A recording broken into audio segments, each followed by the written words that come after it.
زيت المكاديميا او خلاصة المكاديميا، بتفرق جدا مع النضارة، بتفرق جدا كمان ان احنا نعوض بشرتنا الديهايدريشن اللي بيحصل في الشتاء. تقدري تستخدمي الاكتيف انجريدينت اللي انت عايزاه، وبعد كده تحطي النايت كريم بتاع ثيرابيا.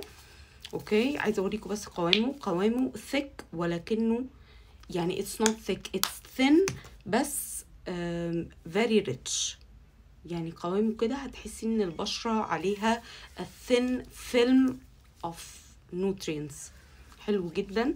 ويعني ما فيهوش عطور بمعنى العطور، لا، عطر خفيف جدا جدا، بسيط جدا، فيعتبر ان هو يعني خفيف جدا. It's very suitable for all skin types، حتى السنسيتيف سكين. ف if you're on the hunt ان انت تلاقي نايت كريم حلو تستخدميه يرطب بشرتك ويعمل regeneration للبشرة ويعمل